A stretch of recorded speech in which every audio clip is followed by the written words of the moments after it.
Bonjour à tous, pour ce troisième épisode de la série Silence, je vous emmène dans la région namuroise pour entendre le point de vue du secteur associatif.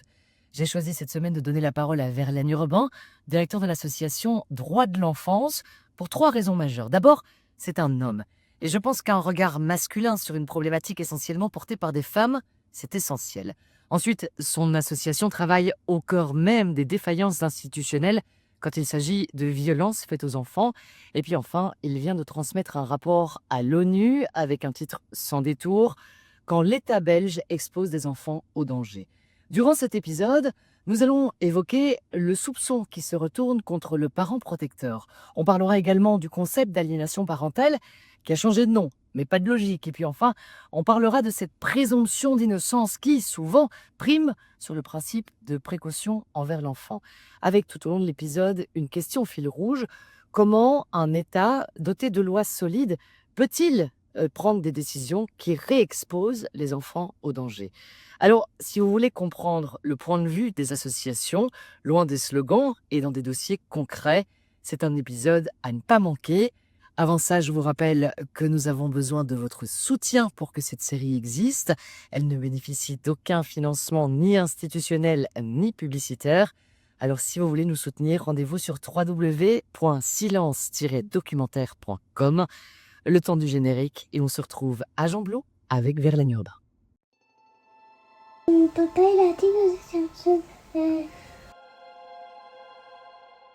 Sur 100 enfants qui dénoncent des violences sexuelles, 8 vont entendre « Je te crois et je te protège ». 8%. Quand le juge a dit « la garde est maintenue pour le père tous les samedis », j'avais l'impression qu'il disait à ma fille « écoute, c'est pas si grave, c'est que le samedi ». Aussi, il a fait aussi qu'il puisse sur moi aussi. C'est fou que ça dégoûte tout le monde, mais pas assez pour faire changer la loi. Qu'est-ce que c'est le déni? C'est « ça n'existe pas, ça n'est pas possible, ça n'est pas vrai, ça n'est pas grave, ça ne me concerne pas ».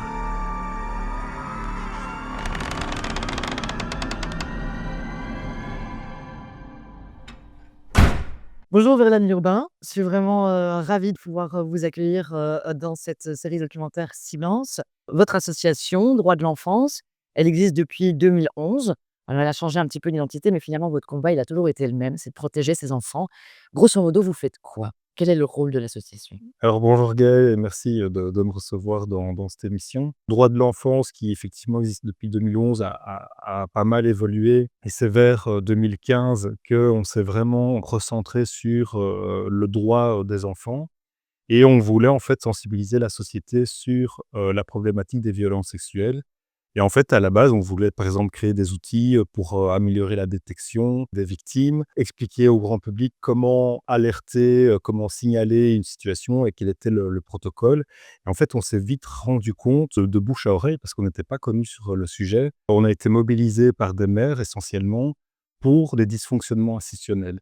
Et donc, c'est comme ça qu'on a, en fait, plus développé une expertise dans des dysfonctionnements institutionnels en lien avec la prise en charge des enfants victimes de violences sexuelles. Comment est-ce qu'on en arrive à se poser, bah tiens, on va mettre en avant la protection de l'enfance et surtout ce regard masculin? Quel est le parcours qui a mené à cette envie de développer la protection de l'enfance? C'est par vocation. Donc, quand moi j'ai pas été victime, mais dans ma tendre enfance, j'ai vu autour de moi plusieurs personnes victimes, dont une amie proche qui a été victime d'un viol collectif. Et au fur et à mesure du temps, j'étais plusieurs fois en fait confronté à mon entourage proche qui a été victime. Et j'ai vu en fait déjà à ce moment-là en fait des accompagnements désastreux pour aider ces victimes-là. Et j'ai eu un appel. Voilà, au fur et à mesure du temps, eh bien, je me suis dit: «Beh, tiens, quand j'aurai suffisamment de cerveau et de moyens, je ferai quelque chose pour la cause des enfants». Et donc, c'est environ il y a 10 ans où là, j'ai été d'abord autodidacte et puis le moment où j'ai vu, en reparlant de ces fameux dysfonctionnements institutionnels, à ce moment-là, j'ai refait des études en ingénierie action sociale pour justement me professionnaliser, être capable de faire des diagnostics et proposer des pistes de solutions qui est extrêmement importante évidemment. Alors la semaine dernière, on découvrait avec Johanna Smith qu'environ 3 enfants par classe étaient concernés par ces violences sexuelles. C'est des chiffres qui sont quand même importants. Ces chiffres viennent de France parce que fondamentalement chez nous, on n'en a pas. Il y a personne qui s'est encore dit ce serait intéressant de savoir combien d'enfants sont concernés au niveau de la Belgique. Comment c'est possible? Ouais, alors c'est vrai. Alors en Belgique, le seul chiffre que moi j'ai trouvé qui est bien belge, c'est, l'Institut wallon de la prospective, donc l'IWEPS, qui a identifié en 2015 que tous les jours en Wallonie, il y a 9 nouveaux cas de violences sexuelles sur enfants. Mais, c'est tout. C'est le seul chiffre. Sinon, on peut quand même se dire que le Conseil de l'Europe avait publié une étude, en 2015 également, pour dire qu'un enfant sur 5 est victime de violences sexuelles, ce qui corrobore assez bien le chiffre, français. Et donc, comment expliquer qu'il y a un manquement, sur ce sujet-là, alors que quand on parle à un enfant sur 5, ça devrait être une priorité du gouvernement. Et donc c'est un de mes combats, c'est que si on n'en parle pas plus en Belgique, c'est que le système va mal, en fait. Un État qui ne protège pas suffisamment ses enfants est un État qui va mal. Et donc comment l'expliquer? Ben, là, j'étais assez bien en raccord avec l'interview que vous aviez faite la fois dernière.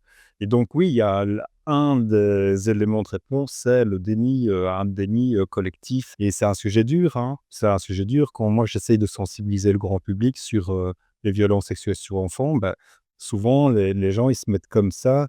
On n'aime pas, en fait, entendre que des enfants qui les personnes les plus vulnérables soient blessées, en fait, et surtout dans des circonstances comme ça, et donc c'est un des éléments qui peut expliquer, cette raison-là. Pour toi, effectivement, on connaît tous ou de près ou de loin une personne qui vit ce genre de situation. Alors, on pourrait se dire peut-être qu'heureusement, en Belgique, on a quand même un système de protection de l'enfant institutionnel. On a les services d'aide à la jeunesse, on a le service de protection de l'enfance. On peut espérer que nos enfants soient protégés. Oui, en fait, au niveau des structures, il faudrait pas recréer la roue. Tout est là, toutes les structures sont là, les lois sont là. Mais malheureusement, eh bien, depuis que nous, on accompagne, essentiellement des mères qui perdent la garde de leur enfant dans un contexte où elles signalent, en fait, des suspicions de maltraitance sexuelle, commises par le père, eh bien, même si tout est bien là, qu'il y a de l'argent pour ça, eh bien, il y a des dysfonctionnements suffisamment graves qui exposent des enfants au danger. Et on constate, hein, dans l'étude de cas destinée à l'ONU, hein, que vous avez rédigée en novembre 2025, il est tout frais. L'État belge expose des enfants au danger. C'est un peu le constat que vous faites. Le premier constat, c'est quand un parent vient révéler, rapporter les violences que son enfant aurait subies. Dans la plupart des cas, bon, déjà, la plupart des cas, ce sont des mères, mais dans la plupart des cas, la suspicion se retourne et c'est la mère ou en tout cas le parent protecteur qu'on va suspicier, dont on va douter, si je ferais une phrase en français, en se disant: «Bah non, probablement que, il en veut à son ex et qu'il cherche à affaiblir son ex ou en tout cas à attaquer son ex», et donc tout à coup le combat se retourne. Oui, oui, c'est ce constat qu'on voit depuis, des années. Donc c'est tout le temps répétitif. On n'a que ces cas-là, et on voit en fait une prise en charge, par les intervenants psychosociaux qui c'est une prise en charge totalement asymétrique. Ça veut dire que d'un côté, on a des donc d'ailleurs, je vais quand même expliquer comment on travaille avec les Ouais. mères, parce qu'on n'a pas de même si je suis un homme, on n'a pas, de biais, au niveau du genre. Ça veut dire qu'on n'est pas pour, le père ni pour, la mère. On est finalement pour les droits de l'enfant, et donc c'est sous ce prisme-là que nous, on travaille. Et donc quand une mère, en fait, nous signale un dysfonctionnement et qu'elle risque d'être éloignée de son enfant, eh bien, on va demander et même exiger, en fait, tous les dossiers qui ont été, Les pièges. produits, toutes les pièces du dossier, et en fait, on a le même dossier que le juge, on a le même dossier que le père également, et donc c'est là-dessus qu'on se base, en fait, pour dire si oui ou non il y a un souci, en fait, dans le traitement, de la situation. Et donc c'est systématique dans tous les dossiers qu'on a analysés.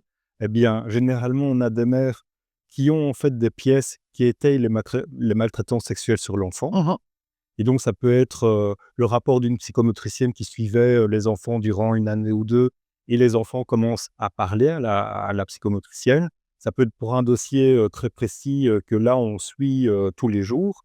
Eh bien, on a une pédiatre qui va signaler quand l'enfant a 2 ans et demi que quand on change, et donc elle l'a vu de ses yeux, que quand on change l'enfant en bas âge, eh bien l'enfant, écarquille les yeux, tremble, protège ses parties intimes, et c'est des jets des Romains. Voilà, c'est vraiment ça montre en fait un trauma, effectivement. Ensuite, en moins d'un an, la mère va aux urgences, et là, on a des médecins qui vont objectiver, beh, des déchirures partielles de l'hymen. C'est pas des mots agréables, hein, mais de fissure anale inciseur, ils sont très précis. Et ensuite, eh bien, ils vont objectiver le fait que, l'enfant pendant les services d'urgence se met à hurler quand on mentionne le père.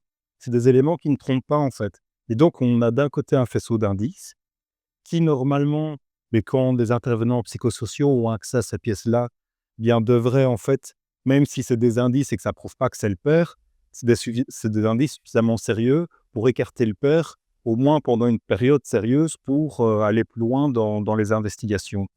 Eh bien et c'est pour ça que je parle de prise en charge asymétrique, c'est que normalement, à ce moment-là, on a suffisamment d'éléments pour que le doute bénéficie à l'enfant et de protéger l'enfant du père. Or ici, ce qu'on va faire, c'est se dire: «Non, il n'y a pas suffisamment d'éléments et donc on ne va pas protéger l'enfant du père.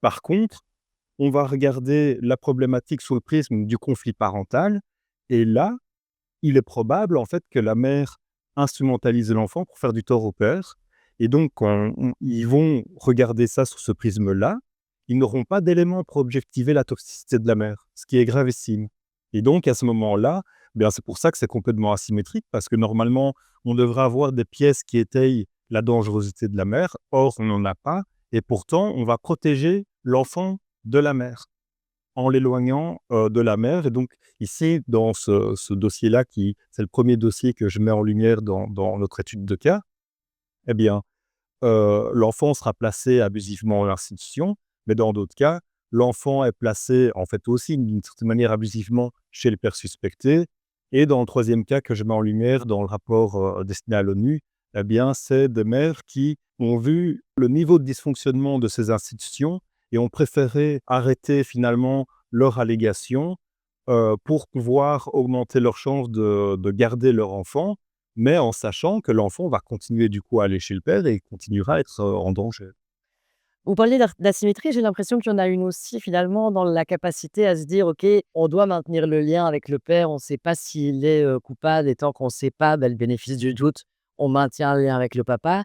Alors qu'inversement, la maman très vite mise en doute, pointée du doigt et aliénante, on a beaucoup moins de mal à couper le lien avec la maman. C'est un peu bizarre quand même. Oui, oui, c'est vrai, c'est vrai. C'est cette idée de toujours se focaliser sur ce fameux conflit parental qui serait, de leur point de vue, exacerbé par la mère et non par le père et donc de fait, eh bien, je dans mes dossiers alors, c'est pour ça que je précise, c'est les dossiers que je reçois, eh bien, ça concerne des enfants entre 2 ans et 8 ans et donc je ne dis pas que c'est tout le temps systématiquement comme ça pour les dossiers, qui concernent les SAIG-SPJ, mais en attendant, j'ai quand même reçu plus d'une centaine de témoignages qui finit comme ça et donc il y a un peu cette idée que concernant la problématique des violences sexuelles sur enfants, eh bien, la présomption d'innocence du père prévaudra toujours sur la protection de l'enfant effectivement et sur le doute qui normalement aurait dû bénéficier à l'enfant. Ouais. Pourtant, on l'a évoqué, on a des lois, on a une justice en laquelle on est quand même censé faire confiance. Au-delà de nos lois à nous en Belgique, il y a aussi, tout un dispositif international, la Convention européenne des droits de l'homme, des droits de l'enfant, des droits de la femme. Enfin, il y en a quand même pas mal. On peut quand même se dire qu'à un moment donné, un juge ne peut pas faire abstraction de la loi et des éléments qu'il a en face et va pouvoir trancher et protéger ses enfants. Clair. Pourquoi ça n'arrive pas? Moi, c'est ce que je résume ça par, j'appelle ça un dysfonctionnement. Donc ça, je pense qu'au niveau européen, effectivement, on est plus évolué qu'en Belgique au niveau du droit. Ça veut dire qu'il y a quelques années, eh bien, au niveau européen, il y a eu une exigence de ne plus, nommer, le concept de l'aliénation parentale pour disqualifier un parent.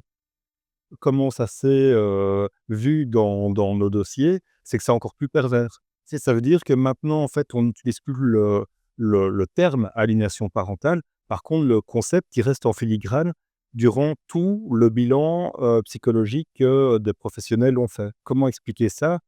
Je remarque qu'ici en Belgique, on a depuis finalement les études, en haute école ou à l'université, donc d'un côté pour assistante sociale, éducateur spécialisé ou pour, les unifs, psychologues, criminologues et avocats par exemple.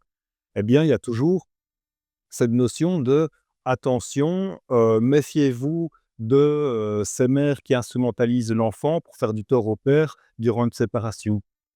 Et donc, aujourd'hui, en fait, dans nos dossiers, au lieu de retrouver donc on parle vraiment de ces 3 dernières années. Avant ça, dans les dossiers antérieurs, j'ai encore, le terme aliénation parentale en cacheté. C'est fini pour la mère à ce moment-là.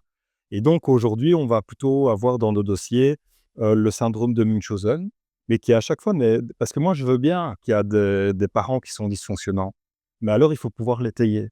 Et ici, à nouveau, on va dire: «Ah ben, la mère, eh bien, elle est dysfonctionnante parce qu'elle a le syndrome de Munchausen» et ils sont pas en capacité de motiver ça.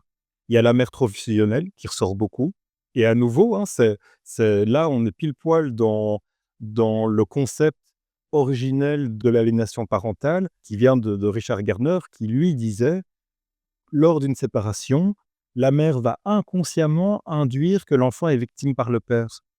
Et donc c'est évidemment, ça n'a jamais été, scientifique, hein. Ça c'est finalement, des théories pseudo-cliniques qui ne valent rien du tout. Et donc on a par exemple dans des dossiers, qui sont produits par SOS Enfants qui normalement est la structure adéquate et spécialisée pour ça. Et ils vont avoir en fait un dossier où 95 de leur dossier est vraiment bien. Ils objectivent bien les choses, ils ne sont pas dans des interprétations, subjectives et juste les 5 derniers pourcents, alors que l'enfant a parlé, donc c'est quand même pas rien. C'est pas l'enfant n'a pas parlé sous la contrainte. Un enfant de 5 ans qui va voir, des psychologues, est a priori, dans de rares cas, est en capacité, en fait, de reproduire la parole, de la mère. Ce serait vraiment, rarissime, en fait. Et ici, malgré que l'enfant va, avec ses mots, expliquer les violences qu'il subit, eh bien, les psychologues vont conclure qu'ils n'ont pas suffisamment d'éléments pour dire si l'enfant dit vrai ou pas et que, en conclusion, eh bien, ils constatent que comme la mère est stressée, eh bien, ça aide de par son parcours, de vie, eh bien, va induire justement ce stress-là chez l'enfant inconsciemment, ce qui explique ses comportements aujourd'hui. C'est ce qui est gravissime parce qu'en fait, ça c'est ce qu'ils disent là, c'est gratuit. C'est une impression en fait, personnelle, c'est une vision subjective de ce qu'ils ont vu avec, l'enfant et ça, eh bien, ça va être le saint graal pour, le juge de la jeunesse qui va en fait ignorer les pièces qui pourtant étayaient les violences sexuelles sur l'enfant et va faire, confiance, loyalement avec les services avec lesquels il travaille depuis toujours. Finalement, ça explique le dysfonctionnement institutionnel.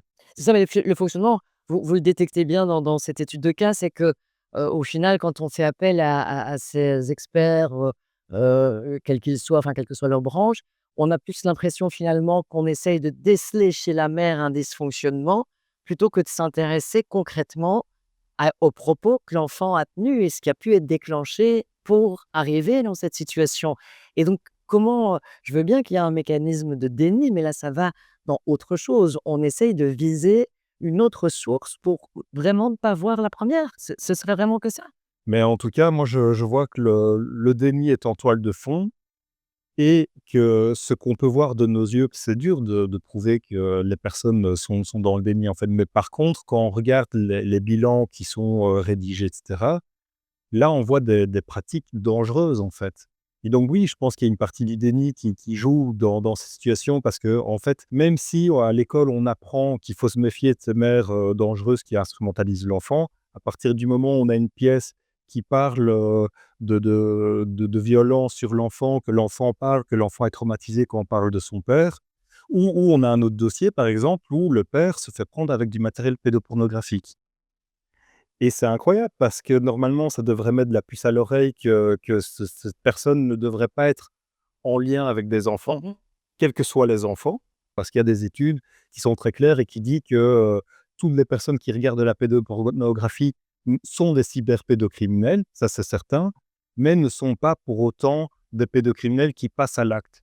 Par contre, il est mentionné dans une étude, suisse que s'ils ont accès à des enfants, le risque est bien plus élevé. Et donc, à nouveau, quand on regarde le droit, la Convention internationale des droits de l'enfant, l'intérêt supérieur, c'est l'article 3, est une considération primordiale et que chaque acte qu'on mène doit éviter finalement tout risque grave comme celui-là. C'est pour ça, le droit est bien fait en Belgique, hein. Nous-mêmes, on l'a repris dans la Constitution. C'est l'article 22 bis de la Constitution qui met ça en lumière. Et malgré ça, là, on a un père qui se fait prendre avec du matériel pédopornographique. Et quand il a des comportements inadéquats à l'espace rencontre par enfant, parce que là, il y a quand même un moment, un temps mort où l'enfant est quand même préservé, enfin, est semi-préservé parce qu'il va quand même devoir voir le père dans un espace rencontre par enfant, le temps de voir ce qui se joue au pénal. Et le père a des comportements inadéquats. Et le juge, en fait, va conclure que, en fait, oui, il faut quand même comprendre le père parce que la mère l'attaque vivement et il fait face à des injustices importantes. Suite à ça, eh bien, la mère est dans l'obligation de renvoyer l'enfant chez le père, donc c'est ce qui se passe. Et là, en fait, il y a quelques semaines, elle m'a appelé en disant que l'enfant, en fait, a revécu des violences sexuelles qu'ils ont pu objectiver au CPVS. Et donc, en fait, là, on a quand même un juge de la jeunesse avec le SPJ et compagnie qui sont responsables, en fait. Ils sont responsables d'avoir réexposé, en fait, un enfant en danger.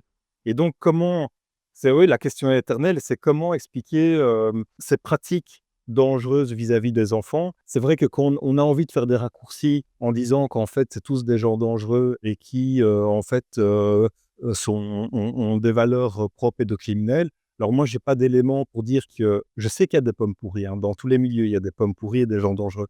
Mais je n'ai pas d'éléments, en tout cas, pour dire qu'il y a eu une concertation dans un réseau pour se dire: «OK, on va, privilégier, les valeurs pédocriminels», ça, je n'en ai pas. Par contre, on peut vraiment voir des pratiques qui banalisent la pédocriminalité. Et donc, dans un de mes dossiers, il est quand même noté dans un jugement en appel que donc l'enfant est placé en institution et c'est dans le cadre d'un renouvellement d'une année. C'est à un moment donné très important pour la mère parce qu'en fait, ça va être un moment où elle pourrait récupérer son enfant où chaque année, en fait, il y a une réévaluation. Ouais. Et donc, le juge écrit noir sur blanc avec une astérisque en disant: «Il ne fait nul doute que l'enfant a été victime de violences sexuelles». Et dans le jugement, il conclut qu'ils vont quand même reporter d'une année le placement de l'enfant parce qu'il ne faudrait pas que la mère ternisse à l'image du père. Et donc c'est gravissime en fait. On va mettre là, sur le même pied d'égalité, les violences sexuelles commises sur l'enfant et l'idée que la mère va dire du mal de l'enfant. Et là, on est dans de la pure banalisation de la pédocriminalité.